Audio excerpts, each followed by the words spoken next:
Hello and welcome to the First Issue Club. We're your weekly comic book podcast where, just like Sue Storm, we love a good read. Topical. There's a new Fantastic Four movie coming out. We just got the final trailer recently. Excited to talk about it. Can't wait. Today on the podcast, we have the triumphant return of the cheapest comic book fan in the land. That's how he earned the nom de... What's the last word of that? Nom de plume? Nom de plume? Plume? Ladies and gentlemen, welcome, Budget King. It's me, Budget King. Hey. I'm back. They call me Worse Andy. That's right. I changed his name in my phone to Yeah. Worse Andy.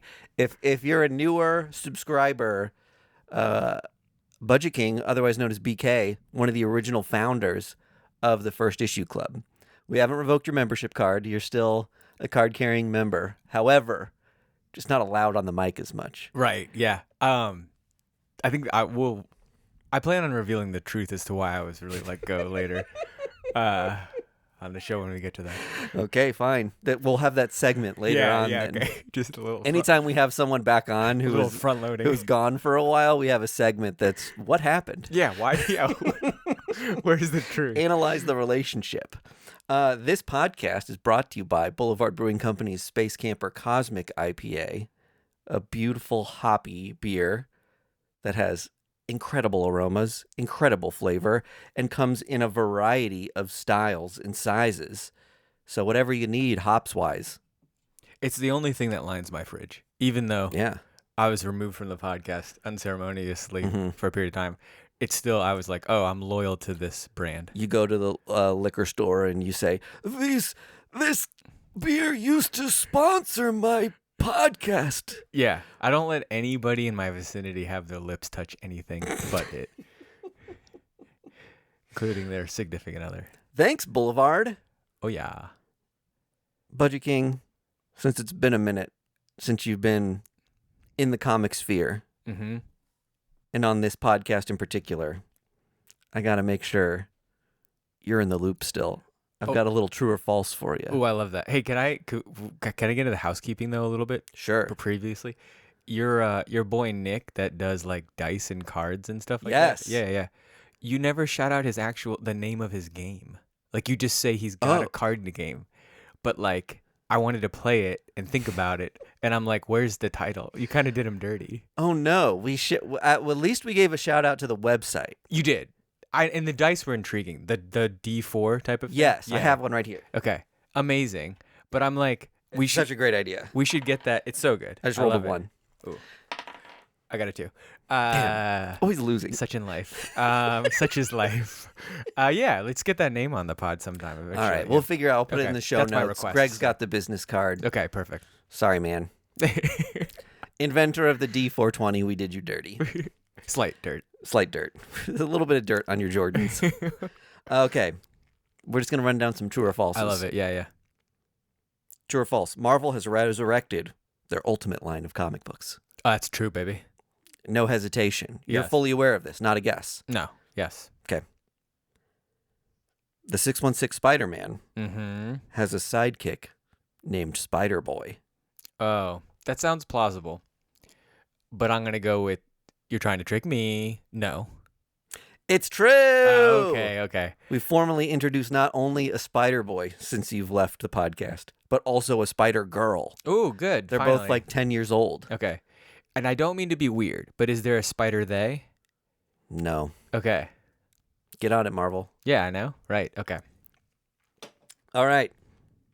Alfred Pennyworth. Oh, okay. Still dead? Ooh. True or false? Okay. DC does things for cash grabs. No. Alfred Pennyworth, miraculously, still dead. Come on. To this day. Let's go. It's easy to kill the old guy that doesn't have any powers. Yeah, So, it's true. yeah. Bye-bye. I wonder if that's like if comic book creators get a menu at the beginning of the year. And And it's say, like, these are people who are kosher to here's kill. who can come back. Yeah. You ever seen that movie, The Menu? Are you? Yes, the horror movie. Kind Yeah, of? it's a horror movie-ish. Yeah, on the island. Yeah. Oh, it's a good movie. Mhm. Yeah. Where's that popcorn bucket? Tell me about it. What would it be? A person dressed as a s'more? Oh, I like that. Yeah, yeah. Okay.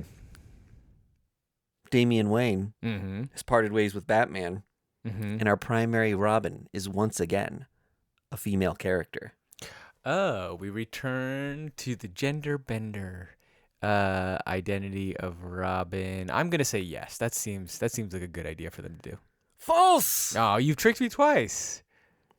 Fooled you twice. I need to be Shame more. on me? Well, I think that my strategy of not hesitating, like going with the gut, Uh-huh. was the way to go. Yeah. Okay, this is great. I had a quiz for you, but this quiz is much better. Yeah, right? Okay. I'm a content creator, babe. I know what I'm doing. Wonder Woman Yes. had a baby boy. Ooh, Wonder Woman had a baby boy. Okay, how old is she? Baby. Wonder Woman's a baby? Having a baby. How old is Wonder Woman? Oh, you're not asking like this theoretical baby. Yeah, baby. Age, I was like, baby age. Age of baby, yeah. How old is Wonder Woman? Wonder Woman, you know what's funny? I listened to an interview with Brian Michael Bendis today, and he said, all adult superheroes are canonically 32 years old. Ooh. And he was like, all teenage superheroes are canonically 17 years old. Okay. I There's have 2 ages in mainline comic books. What's crazy about that is I always tell myself Bruce Wayne didn't start fighting bad guys until he was 40 to kind of motivate myself. Well, I know that's the funny thing is that in Frank Miller's The Dark Knight, you remember being like, oh, this Batman is ancient. Yeah. He was like 55. Yeah. Which is like probably how old Ben Affleck was when he played Batman. I always just think like if I haven't accomplished much, I'm like, I'm just getting started. Yeah, right, exactly. So okay, so Wonder Woman's 32. So younger on the spectrum, but older, like historically, like biblically, that would be old. Yeah. And well, so, here's the thing. Wonder Woman's been alive longer than a lot of people, right? Do you know the older you are, the more higher chance you have of having a baby girl? No, I didn't know that. Mm-hmm. That's interesting. It ups the chance a little bit. Okay. People having kids later in life, that's why there's so many girls. That's why boys are dum-dums right now. Is that something that is that might be like an RFK. I don't want to. That's just my opinion, actually. Sorry. Okay. Is that what you were going to say, though? I was going to ask if we knew if that was like a men genetic thing, a woman genetic thing, or just the combo. Oh, yeah. Maybe the sperm gets like different as it like becomes more dusty. So it's like, and then it's like, I know I'm just shedding testosterone by the minute. Oh yeah, same. I'm going to go with false woman, girl, woman baby. You nailed it. This is false. Wonder Woman had a girl. Yes. Baby. Okay, based on science. Yes. Bring me to your trivia. Way to go. Tony Stark, currently dead. Oh, you're asking me? True or false? Tony Stark's currently dead. Yes. False. Okay. Dang. I was like, that seems like a thing they do. Did they come close to killing him or something? Did he drink himself to sleep? His liver can't be surviving. That's right. Yeah. But if he made himself like a little superconductor as a heart, he can make an electronic liver. Yeah. The liver's got to be one of the easier ones. Totally. Yeah. Okay. Duh. Since the events of Doomsday Clock. Ah, yes. Dr. Manhattan has been regularly appearing as a character in DC Comics. That seems like, yeah, cool. False. Oh my gosh. They don't do that? They don't do that. They don't use them guys. Do they go back to Doomsday Clock ever? They're like, that was a fun time. Let's turn back the clock, baby. Run it back. All those hollow covers or whatever. I don't know when the next time that might be revisited will be. I liked it, but what a flash in the pan. Yeah, totally. Grant Morrison, Oh, yes. one of the greats, Milady, is writing a Batman Deadpool crossover comic. Ooh. Wait, Batman and Deadpool? A Batman Deadpool crossover comic book. I'd say if anybody could do it, it'd be him, but no, there's too much licensing. It's true. How? Marvel's doing Deadpool Batman, and DC is doing Batman Deadpool. So they're each publishing one. Whoa. And somehow they got Grant Morrison. Is it good? Do it. It hasn't come out yet. Okay. Soon to hit the shelves. Okay, this is awesome. Okay. I love it. Donny Cates is currently writing Avengers. Wasn't he canceled? No, not canceled. Had some personal problems. That's better. That's great. Yeah. I was sad to hear that. He's currently writing Avengers. Where did his ascension take him? Like, I picked him because he was like the it writer when you were on the podcast. yes. And then he had a little fall from grace, or like not, like he didn't become. He just disappeared for a minute. Yeah. But then came back, and I'm gonna say yes. No, false. He hasn't come back that much yet. He's working on stuff. What's the biggest book he's doing right now? None. Color is his hair. I'm assuming dyed blonde. Oh, blonde. Okay, that's good. Interesting. Wow. That's like Zach Morris kind of vibe. Neil Gaiman has been #canceled. True or false? That's in my wheelhouse, baby. This is expanded beyond comic book now, fandom. not only is he book guy, but there's a podcast about it. In fact, the podcast broke the news about it. Oh, I didn't know that. There's a podcast about him? Yeah, it's like a 3-part series. It has a cool name. I forgot. It's harrowing. And then the subsequent New Yorker article basically just references the podcast. Yeah. He's a bad dude, and don't read him or his art or anything like that. Okay. Right? I don't know. He's like brand new canceled, which doesn't seem to matter to anybody. And Ryan Adams canceled, which also doesn't seem to matter to anybody. Both on tour. Oh, Ryan Adams? Mm-hmm. See, I didn't even know. That's how much Yeah. the communities, I guess the world at large is starting to not hold as much of a grudge for people anymore, which is maybe a shame. I don't know. Hold these people accountable. I guess. Brand new probably needs to be held accountable. Yeah. They were bad. Yeah. Neil Gaiman, probably done. Maybe, I don't know. Maybe he comes back in like a Kanye 2.0 way. Not quite Kanye Nazi, but like Kanye I ran for presidency type of way. So. Well, I won't vote for him. That's for sure. Yes, I think that'll be. Maybe he'll try to enter relevancy again, but that'll be a British election though. So who cares? Oh yeah, that's right. That's all I had. That was great. Game well played. Hey, I didn't do so well, but shook hands. there's next time. I got a question for you. Okay. Who's been writing all them Marvel comics? I'm gonna say Zeb Wells. Okay. Jerry Duggan. Whoa. And Jonathan Hickman. Those are my 3. That's great. I didn't think you'd answer that in that way. Mm-hmm. And here's my thing is this is the type of hard-hitting questions I used to ask on the podcast, and you guys wanted to be more fluff and then removed me. Yeah, right. So it's good to know that you have some journalistic integrity still.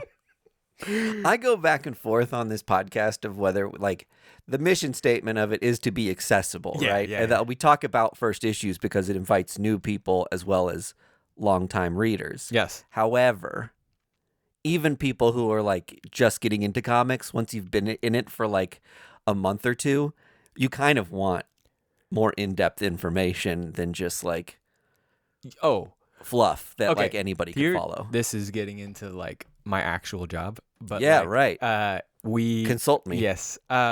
You do this for different things, but like we create this is so fucking boring. A POV or a persona for each podcast. Oh yeah. And so like, and you kind of want to. Do they get names? If it's a POV, it's an based on an actual like survey or interview or like qualitative research. What would you name the persona that's the First Issue Club fan? Ooh, Ralphie. I can see it. Ralphard. Okay. I would know. I mean, so we'll sell T-shirts that are like, "I'm a Ralphard." Oh yeah, I Ralphed. I Ralph for Fick.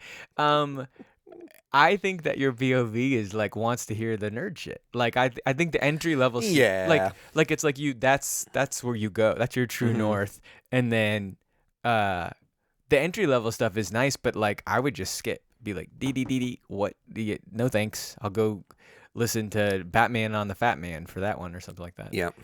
You want the hard stuff. Yeah.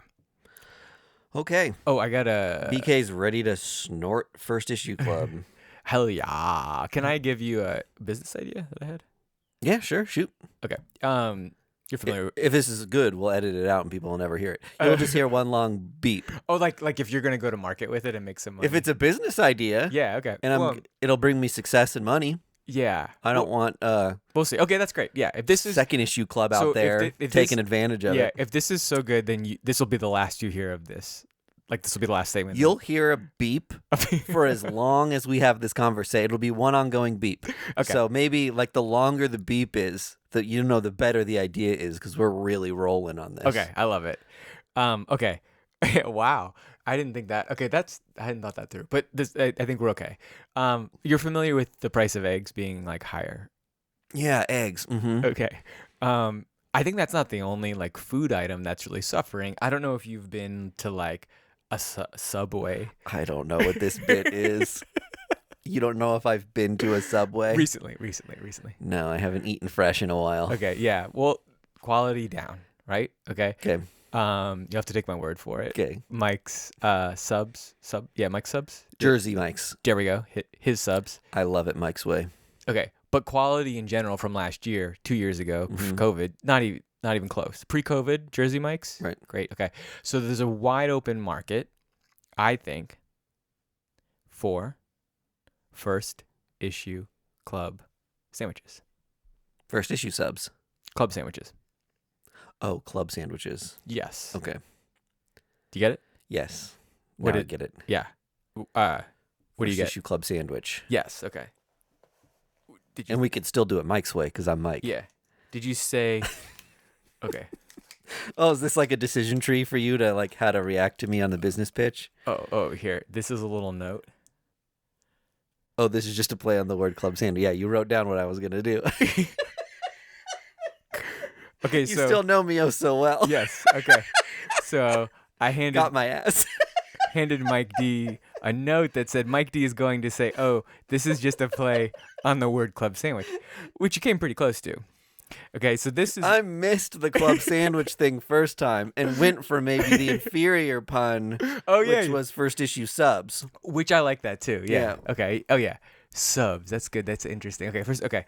What I think we would do is so in this business idea, Okay. it's like deliver home sandwiches, like little turkey or whatever. Yep. And then you say, "Oh, it's a first issue club sandwich." Mm-hmm. They say something like you said, and you pull out this like note and hand it to them, and it's like you're serving sandwiches with magic tricks. Sandwiches with magic trick. Well, I thought you were gonna say like instead of wrapping comics in like paper, obviously, or yeah. sandwiches in paper, we wrap them in a comic book. That's obvious. Yeah, You're getting Hush too but that's great too. So and then around your Italian beef. and then you could say, "Oh, I knew this would come in comics," and then you'd have that in your pocket too. So you'd be like, "Oh, I thought this would come in comics." Oh, okay, hang on, I knew you'd say that, and then you throw them the little like thing. Comic, yeah, without like oil and vinegar. Yeah, so it's like it's kind of a gimmick because it's like McDonald's had play places, and Chuck E. Cheese had like the mouse and stuff. Okay. So, are you thinking sandwiches are your next venture? We're not gonna have to bleep this out. Oh no. Safe to say. Okay. You have another one to pitch me on? This motherfucker scrolling his phone. No. I'm just getting to just make sure I hit the other high notes of Okay. that. Club sandwiches was that was a That's the thing we were building. That was a shower moment Yeah. for me. Yeah. Mhm. Continue on. We'll get to the other things. All right. I do want to hit some actual comic book Oh, I would love news to. Sorry. Yes. before we get into the comics we read. Yeah. You were gracious enough to, I think, skim a couple comics for us. Oh, I read them. You read them cover to cover, huh? Yeah, it was great. Okay. Yeah, it was a great experience. All right. Good boy. Yes. Thank you, Ralphie. Okay. Ironheart debuted last night, I think. Oh, yeah. 3-episode premiere, which I really liked. Oh, that they did a binge drop. Yeah. 3 episodes at once. The trailer looked phenomenal. I Yeah. thought, so I have to imagine the show's going to be great. People are giving it bad reviews. Can be expected with anything like, well, here's what I'll say. That doesn't really need to be said. Oh, yeah. A Marvel series starring a woman who is also a person of color. Right. There are going to be people review bombing it. Also, is the age, it might be, a little younger? It kind of starts feeling like a little more of a kids show. Yeah. And this is why I think the 3 episode at a time thing was such a good idea, because it goes from fun college thing to like dark and gritty Okay. by the time you hit the finale of episode 3. So it takes a real turn away from like, I would say kids shouldn't watch this show. Okay. And I think like when they announced this show, the gal that was playing Riri Williams, I want to say was like 20 or something, right? This was like back when Black Panther came out, which is forever ago now. And she's like almost 30 and playing a like a college grad student, which isn't too far off, I guess. But still, she's Ironheart older. spans like, because they went young with it for a minute too. Mm-hmm. So like it could go anywhere. The Ironheart in the comics was introduced as a very young character, but as Brian Michael Bendis tells us, canonically 17. So she was 17. Yeah. Okay. And then she zipped up to 32. I got really excited during the first episode. Mm-hmm. This is something I wouldn't bring up if it were Greg and Vargas. This is specific to you. Oh, shoes? No. Ironheart uses a Cobra song in the soundtrack. They play Tea. Okay. Spill the tea. Which I was like, man, Cobra, my like goth, hyper pop, gritty, techno like diva. And I was just like, man, this is not what I expected from this show. And I jam out to Cobra. Oh, hell yeah. My like niche, like very niche, like kind of stuff that I love. So that was cool. I love that. The Hood is in this. He's the like kind of starts as like a maybe, what do you call it? Not a villain, but a anti-hero. Okay. Kind of starts as like an anti-hero type and then like clearly becomes the villain as the series goes on. He looks like a nerd kind of cosplaying as like a William Shakespeare type. Looks like very dorky in his like hood and cape. Love it. And to me, I was like, that's kind of fun. Like nerds wear like capes and shit. Yeah. And like have like greasy flat hair. Right. He kind of has that look that I'm like, yeah, this guy's a fucking nerd. I love that. He's a good villain. I don't want to spoil too much of it, but I will just say the first couple episodes I was lukewarm on. Okay. And then the third episode, They probably knew that. I was like, oof, yeah. And I think that's, had a lot to do with why they dropped the 3 all at once. That's what they should do. Yeah. Good for them. Good job, Marvel. Yep. Doing it well. New Fantastic Four trailer. You've been following these? Yes, I have. Did you see Ben Grimm has a beard? That's the talk of the town. I didn't see this. He's a beard made of stones. They don't pop hair out of the stones? They don't pop hair out of the stones, no. Okay. You would think. There's a famous old issue where the Thing dresses up as like a Blackbeard type. And he wears it. So he's like, there is a famous issue where he has a beard. Okay. A fake beard. But in this one, he has rocks for beard. Okay, like he grew little rocks. Right. Little like strand kind of rocks. They don't like move and wiggle on his face. So are you to believe that his pubes are little rocks as well? You would think he's got like pebbles around his rock genitalia. Yeah. Yeah. And if he gets super bushy, that's a problem. Yep. So, okay. He's got to shave his little rock butthole. Yeah. Oh, yeah. You think he poops rocks? Oh, does he? What does he eat? He eats human food. That's canon. Yeah. So I'm going to guess he just has normal poops. He just has normal poops. Yeah. Okay. Yeah. All right. Right? I mean, in, out. I don't know, man. I'm like, where do his rocks stop and start? Yeah, that's true. Is he guts on the inside or is everything rock?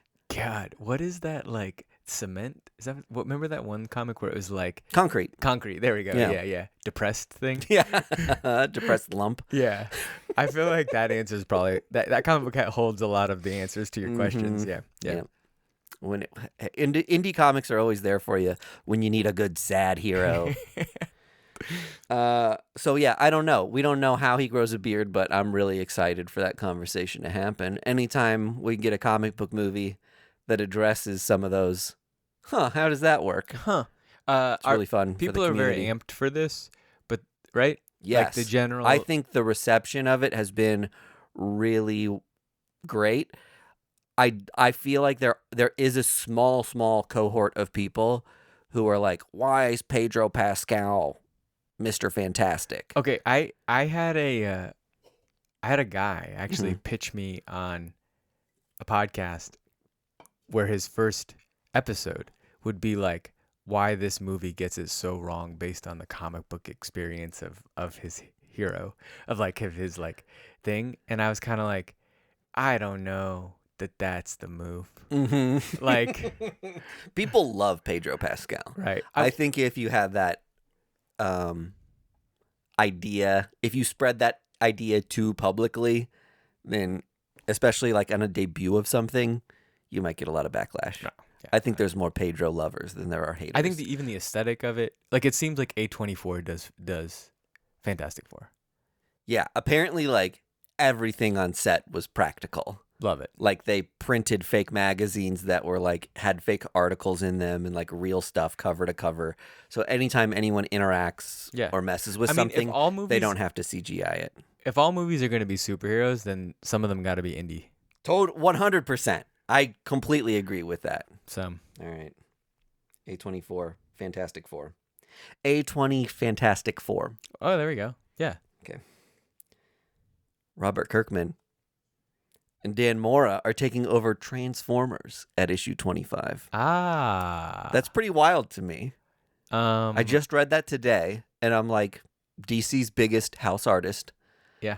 And comics biggest writer. Maybe. Who owns Transformers now? Image Comics does Transformers. Okay, yeah. So when I left, it was IDW.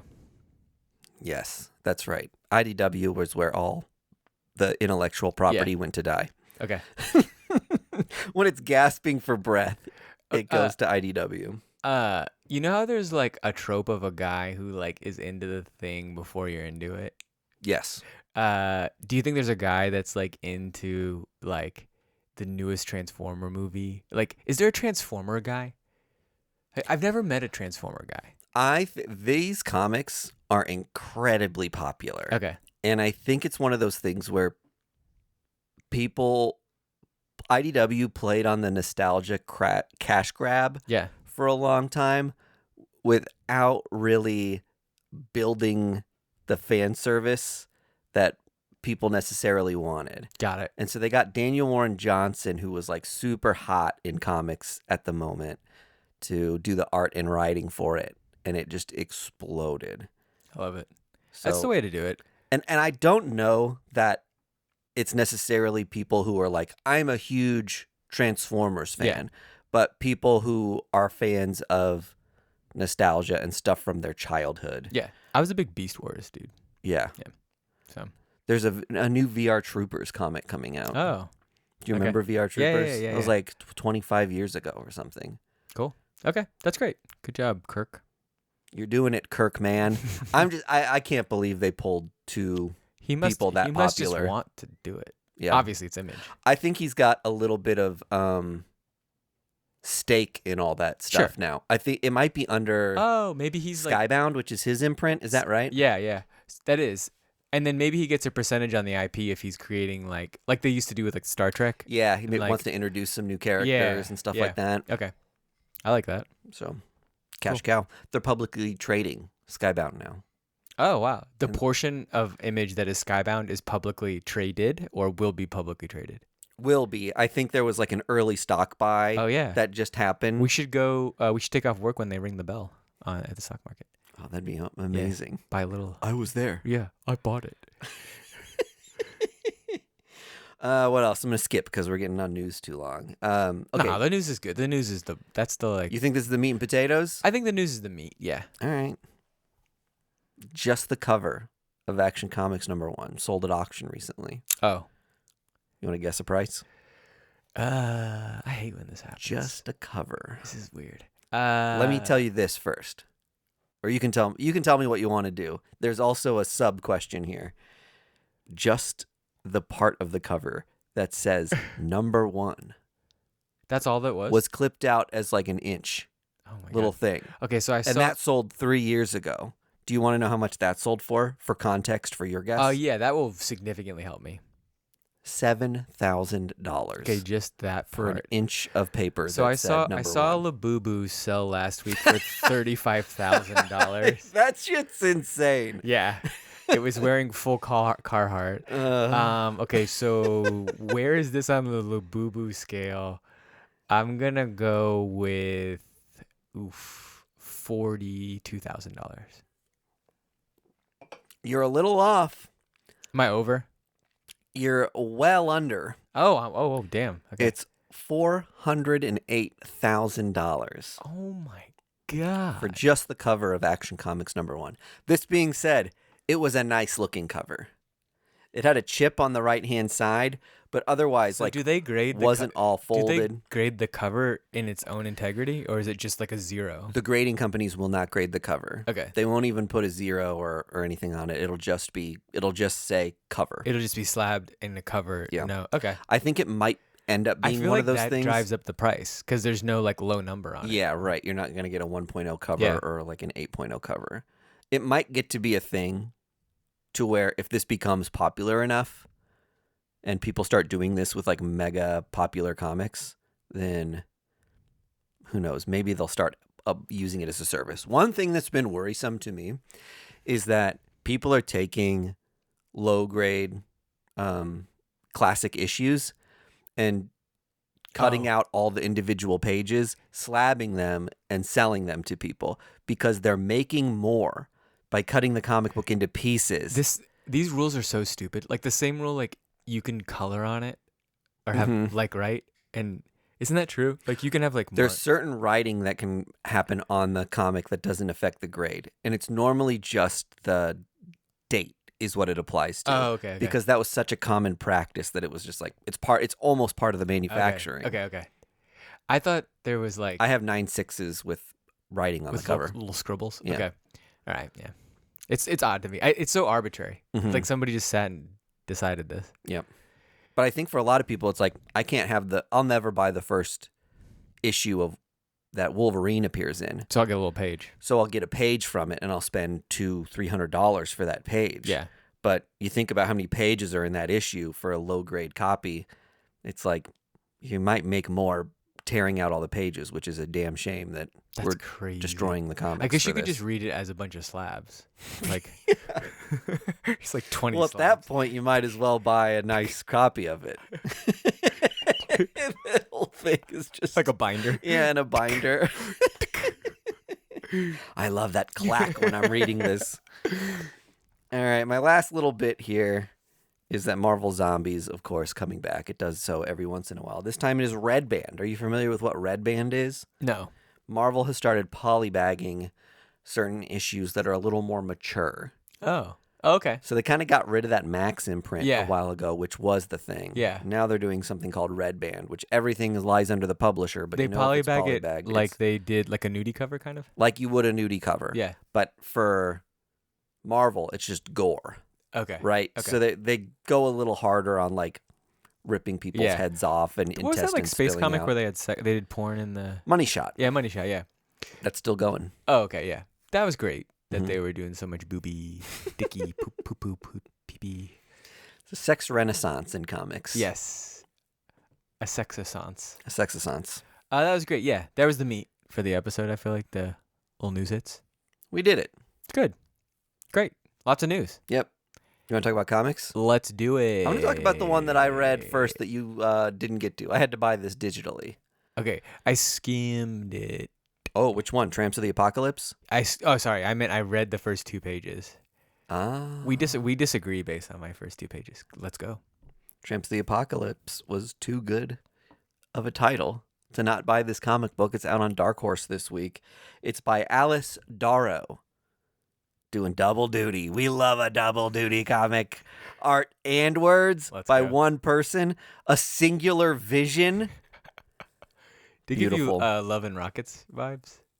The artwork? Yes. I mean, it's like super indie rock, very simple. There are parts of it where I was like, this kind of looks like it was drawn in MS Paint. Yeah. And that has a real charm to me. Yeah. So I really enjoyed that aspect of it. The colors, it was mostly just pink and white, Mm-hmm. which was also a nice motif. There were several things to like about this comic. I think if you are like a zine fan, Yes. like seek this out 100%. This is a zine that was like too good to be a zine and graduated to a comic book. Kind of. That's 100% my lane. Yeah. So I love that. The book is about, like, it talks about women like their nature is apex predators. It like once the apocalypse is hit, like men have taken over, but women are like roaming the wastelands and are like just knocking guys' heads off. Which you gotta love that. The men that are left, there's like this bus of men who are like out looking for some treasure, and each one of them is like a different archetype of a sort of toxic dude. Love it. And that was really fun too. And I hope that we're gonna keep getting that like the second issue will have like more different types of toxic dude. Yeah. That we get to see like get the shit kicked out of them. It felt like Kill Bill if Kill Bill wasn't a movie for guys. Yeah, right. Exactly. There was a Klan member, a Nazi, a kind of like all-American Fu Manchu bro guy. Okay. And then the last guy I want to say was like a chauvinistic Mormon, maybe. He had like a little suit and tie. I think he was maybe supposed to be like a Mormon. No offense to Mormons. Yeah. Sorry. I don't know. They're actually, my experience, very nice. Probably nice people. On average, I'm going to say nicer than the average person. But are there things about the Mormon church that can be sometimes considered toxic? Like, sure. Yeah. Just like, yeah. Like with anything you like believe with too anything, hard. Yeah. Don't believe anything too hard. Yeah. Be just like a passive everything. That's right. That's how I got far in life. Don't care too Never much having about a strong anything. take on anything ever. Don't care too much about anything. I guess we're all kind of right on this. When I see a book like that and I read it, I go, don't have to read it. It's good. Yeah. And if I do read it and it was just okay, it's still good because I do judge a book by its cover. Yeah. I know you were you lukewarm at the end of it? I think it was it's my, let me say this. It's my least favorite of the 3 first issues that I read this week, but it's not bad. It's just because it is like super punk rock and a zine. Yeah. And is just like fleeting fun. While the other comics have a lot more meat on the bone, I think. So that was the only thing that I kind of alluded to you that like this was my order for. Do you remember that weird zine G.I. Joe book like 6 years ago? And it was like, are we talking about the Michael Fife thing? Yeah. Copra? Yes. Yeah. That was so good. Like I felt like it made zines like narratively good when you were reading it, and that's what was my hope for this book. So I think there was just a Copra send-off. Oh, nice. It was like an anniversary issue or something that was like, this will be the last one that he does. Oh, he's still doing it. Nice. Yeah. You want to move on to the next one? The next book? Yeah. I feel like that hit it. Like, this is a great book. It was on Dark Horse? It was on Dark Horse. That's kind of cool, too. None of the comic shops in my town had it. I went to 3 different comic shops looking for it. Here's the thing that I was like, as you go on digitally, it'll be like, it references it as a graphic novel or issue 1. I wonder if this is already published. Oh, maybe that's why I couldn't find it. So, yeah, there's something like that in there, which is kind of funny. Double dipping. Yeah, you should, I guess. I don't know. As a bib. I think sometimes that works to do like, a lot of people skip over graphic novels. Yeah. And that might be the best intended format for it. But you release a first issue, and a lot of people buy it being like, oh, there's a cool new indie series. Especially if it was like a zine that you bound together. Yeah. So there's been a handful of comics that I've read that have been like continued in the pages of blah, blah, blah. And you see like, oh, it is a graphic novel. So smart marketing, if that was the case for this. Yeah. But I don't know. It got me. I thought it was just a comic and that there will be an issue 2. Next book on my list. Let's hear it. My next fave for the week. News from the Fallout, number 1.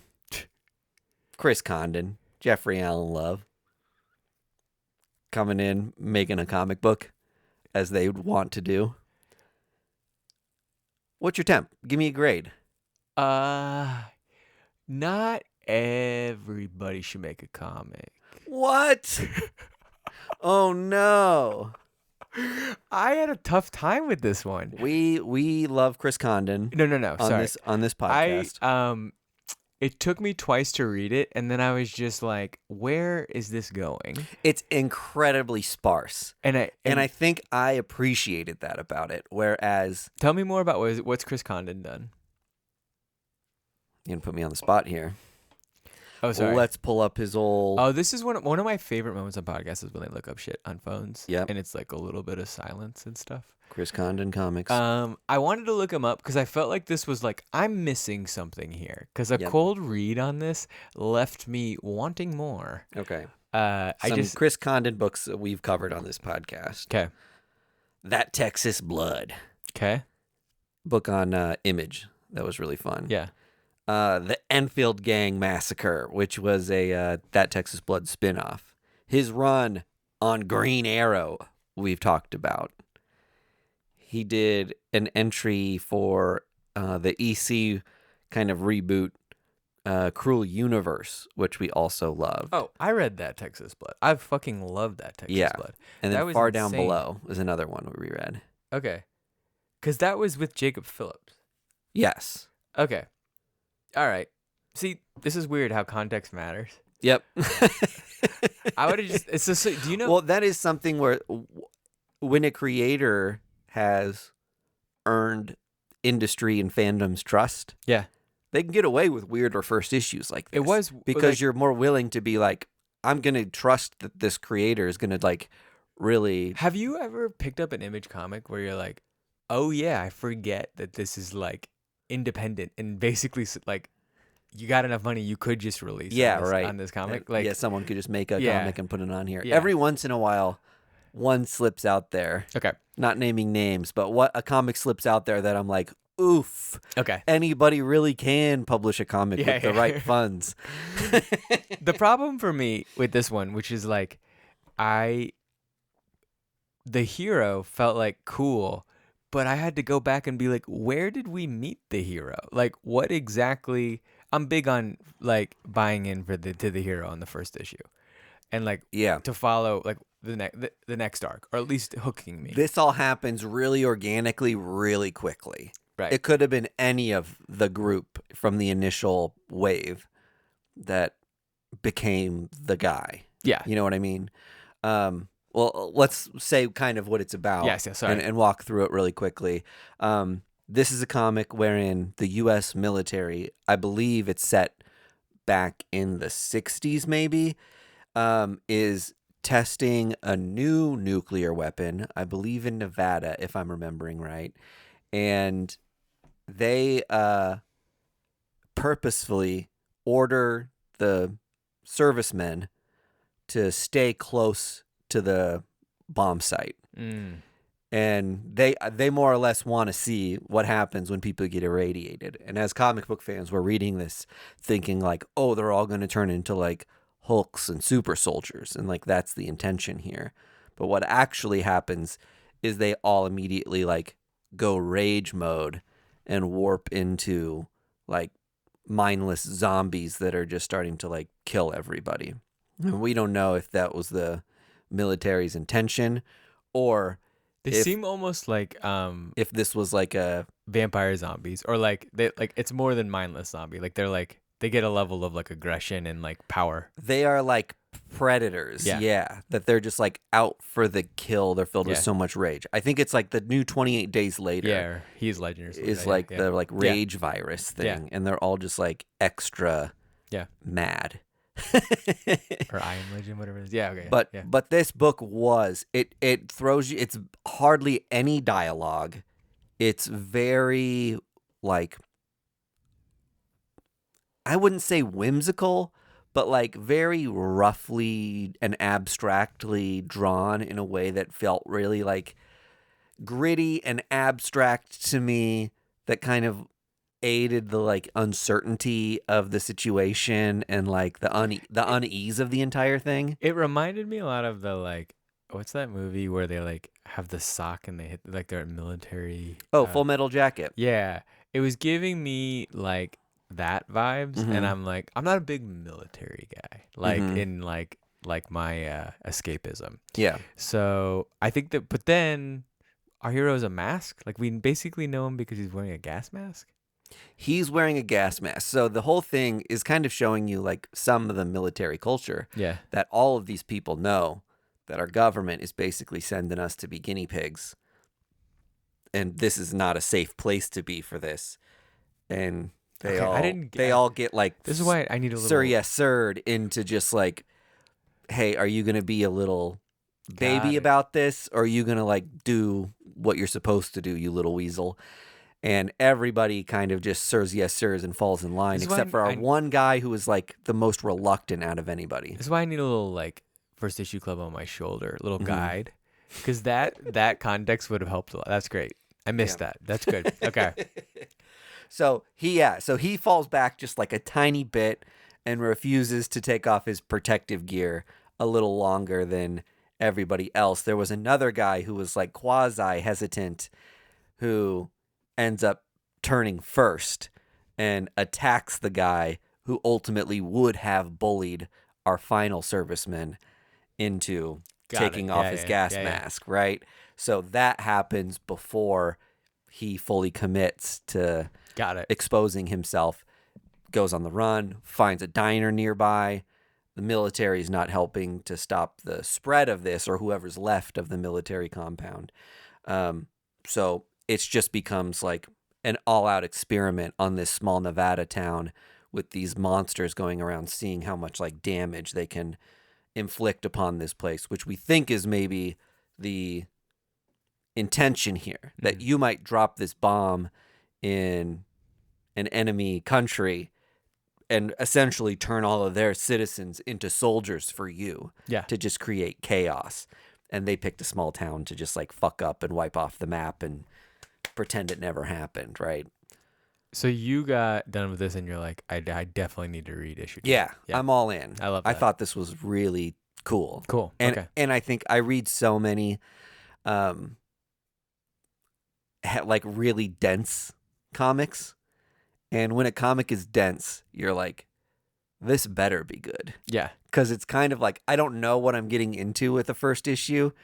And when it's a little bit of a chore, you're like, this better pay off. It also was so sparse. Yeah, this was really breezy and left me wanting more, which is a good place to be. Yeah, I did like that the artwork was monochromatic. Yeah. That was cool. Yeah. So, all right, you sold me on it. Okay. Great. It's deserving of a reread. Perfect. All right. It's great. My favorite book this week Oh, yeah. was Don't Forget Your Briefcase. And this is out on Mad Cave, the publisher of the year, having a killer run of crazy releases that get people talking. This is by Elliot Rahal and Philip Sevi, both creators that I'm not familiar with. And they've written a comic about a 10-year-old who uses a briefcase as a backpack, and it accidentally gets swapped with the nuclear football, which, if you don't know what that is like a popular... I don't know if this is a thing that like really exists, or if this is a like... what do you call it? Like a MacGuffin or something? A cultural like made up thing, like a cultural fiction that we've created, that there is a briefcase with the nuclear codes. This is a little bit in the past, right? Because it's like this. I don't know that this is set in the past. I think this is set in present day. Is it? Because I think that they would just they would. I know. Actually, I know for a fact it's set in present day. Okay. I was thinking that they would do something digital for this now. Like, why would they need it to be manual? But maybe they still do manual. I think it's probably not manual. If I had to guess. Yeah. Too easy to hack that stuff. Yeah. Right? Yeah. They've got to have hard copies of the nuclear codes. Okay. That's great. So the nuclear football we haven't explained. Oh, sorry. Or have we? No, but I guess... It is basically a briefcase that someone carries around that allows the president at any place and any time to give the order to launch nukes. Yeah.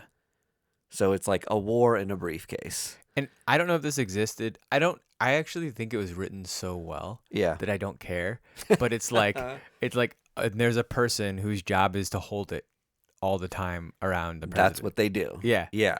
I don't even know if they like are supposed to be a bodyguard or not. Like, they're just the holder of the... I think their whole thing is that they're just the holder. Oh, yeah. And so an example of this might be like, let's say You remember on September 11th when George Bush is like reading to kids Oh, yeah. in a classroom? And somebody whispers in his ear. And his face goes like Yeah. dark. Like, let's say something even larger scale happened that day and immediate action was called for. Okay. That's the purpose of the nuclear football. Yeah. Is that wherever the president is, he can give the order. Okay. I buy it. Yeah. So this book did a really interesting thing where they walked us through each of the presidents has a pre-records a message. Ever since Nixon, they kind of supposed that to the next president or to the next person to carry the briefcase, that is like, here's the import of what you hold in your hands. And they go to Biden, but then they like make fictitious president. Instead of going back to Trump, they do Trump, Biden, fictional. Which proves that president. we are not in the right reality. We're in the wrong timeline. Yeah. We are in the wrong timeline. This book is the correct timeline. Yeah. Yes. Okay, yeah. So our comic stars this woman who's just like in marketing or something. And she's got a son who's getting bullied in school. And this son's father died recently. And he's carrying around his dad's old briefcase to school as a book bag because he misses him and wants to carry around what his dad carried around. People at school are making fun of him for this and picking on him. He puts a brick in his briefcase and beats the shit out of a kid. Destroys his dick. So he gets suspended. Yeah, he ruptures his scrotum. Yeah. And so he's suspended from school for like a week or whatever while they figure out if the other parents are going to press charges, what have you. So mom has to take the kid to work with her, and this new president has just been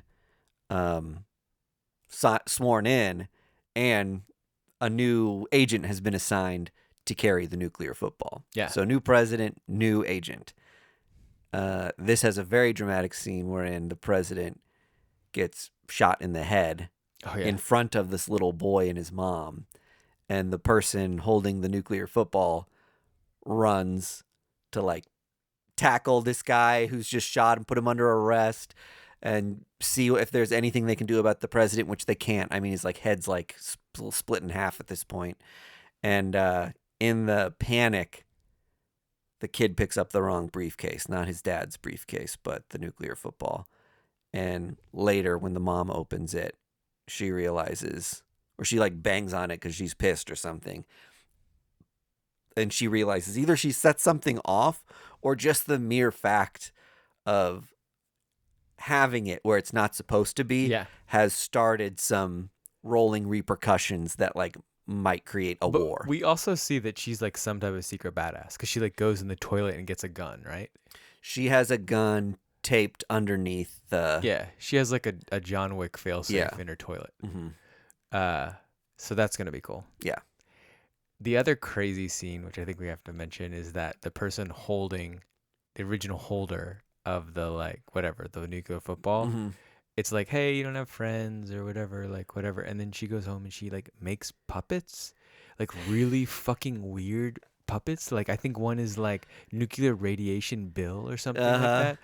And it just cuts out of that. And it's like, whoa, wow, okay. Yep. That's like some character development. I know. They gave her some really fun, quirky moments.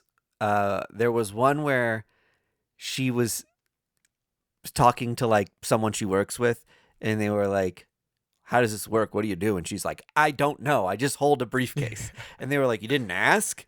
And she was like, no, I didn't ask. And they were like, can you go to the bathroom? Like, what do you do if you have to go to the bathroom? And she was like, I bought adult diapers. Like, I don't know. I couldn't tell if that was a joke.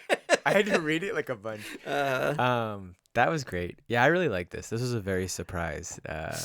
There's like two or three really interesting characters that they've already introduced, and interested to see where it goes from here. My perception is that they will just assume that this woman and her son killed the president. Are like terrorists who are like in on killing the president, right? Yeah. It's great. Who knows? Mad Cave. Mad Cave, you did it. Yeah. And we've done it as well. This has been another entry into the First Issue Club comic book podcast. Budget King, thank you. Thanks for having me. Coming on. Yeah. What a wonderful experience. I got to air some grievances. That's right. Answer some questions, read some books. Mm-hmm. Thanks for having me. A taste of nostalgia. Worse Andy. Signing off. Yeah, signing off, yes. You, shut up now. Bye. First Issue Club podcast is brought to you by Boulevard Brewing Company, the people responsible for our favorite drinks, the Space Camper Cosmic IPA family of beers. Our show is edited and produced by our hosts Mike DeStacy, Greg Lichtag, and Andy Vargas. You can find us on social media at First Issue Club, and you can join the supporters who keep our humble podcast going on our Patreon at patreon.com/firstissueclub.